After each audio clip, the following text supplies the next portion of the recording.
Hello, hello. Welcome back to Smart AF, the show where we cut through the noise and give you the facts straight up. Have you ever been at a work gathering or out with family and friends having a perfectly good time until suddenly your food or drink choices become a public debate? That was literally me this week. We were having morning tea at work, cakes, muffins, pastries, the usual sugar parade, and I just didn't feel like eating any of it. No big deal, right? Apparently, it was a big deal. Within seconds, I heard, "Oh, are you on a diet? Too posh for a slice? Come on, live a little." I smiled and politely declined, but inside I thought, why do people feel entitled to comment on what someone else chooses to eat or drink?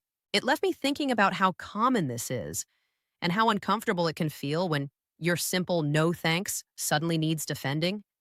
That moment actually gave me the idea for this episode. I wanted to understand why people react that way and what the science says about social pressure around food and alcohol. So, besties, I did what I always do. I went digging into the research, and what I found might surprise you. It's wild how we talk about peer pressure like it ends in high school, yet adult life is full of it. The wine after work that turns into, "you're no fun if you don't drink." The office birthday cake ritual where saying no feels like a crime. Or that friend who insists, "just one won't hurt." Spoiler, the pressure isn't really about you, it's about them. Here's what the science says. Humans are wired to belong. Our brains have mirror neurons, tiny empathy circuits that make us mimic others to stay in sync with the group. When everyone's raising a glass or reaching for a cupcake, your quiet no thanks breaks that rhythm. Psychologists call it normative social influence, the pull to fit in so we stay accepted. To someone else's subconscious, your polite refusal can feel like a tiny rejection of the tribe. So they push, not to be mean, but to ease their own discomfort. There's also cognitive dissonance at play. When someone sees you making a different choice, say skipping alcohol, they might suddenly question their own habits. That tiny internal, should I cut back too, can feel awkward. So instead of facing it, they joke or pressure you to join in. It's self-protection disguised as banter. And here's where it gets gendered.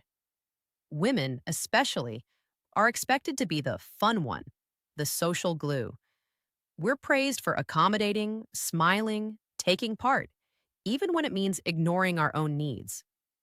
Diet culture adds another layer. People project their own insecurities about food and body image onto you. Your quiet, no thank you becomes their mirror, and they don't always like the reflection. But let's flip this narrative, Smart AF style. You don't owe anyone a sip, a bite, or an explanation. You're allowed to honor your body, your energy, and your boundaries. If you don't want to eat the cake, that's not being rude. That's self-respect with frosting on top. Next time someone comments, try one of these science-backed mindset shifts. First, reappraisal. That's psych speak for reframing the situation. Instead of thinking, "they're judging me," remind yourself, "they're reacting to their own discomfort, not mine." Research shows this simple mental flip can reduce social stress almost instantly. Second, have a kind but firm script ready. Something like, "I'm good, thanks. Just not hungry right now," or if you're feeling spicy, "my taste buds are off duty today." Keep it light, but keep it final. And if you'd rather be direct, that's fine too. You can simply say, "Yeah, I am watching what I eat," or "I just don't like that food." Honesty isn't rude, it's confident. You can also redirect. Change the subject, compliment something neutral, or laugh it off and move on. You're not obligated to defend your decision. Silence delivered with confidence is sometimes the loudest boundary. Here's another smart AF truth. Saying no confidently builds self-trust. Every time you honor your own choice, your brain records that as evidence that you've got your own back. That's how resilience is built. Not through perfection, but through repetition. So whether it's cake at morning tea, wine at Friday drinks, or your mom insisting you have to eat seconds, remember this. Social pressure is just people's fear of not belonging.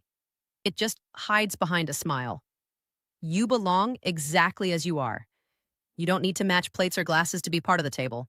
You are not too posh, on a diet, or no fun. You're simply someone who knows what feels right for you, and that's what being smart AF looks like.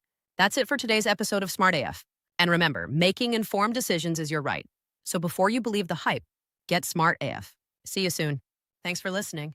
Do you know someone that can use this info? Please share this video with them. If you found this interesting, a thumbs up and subscribe would be awesome. And tap that bell so you never miss an update.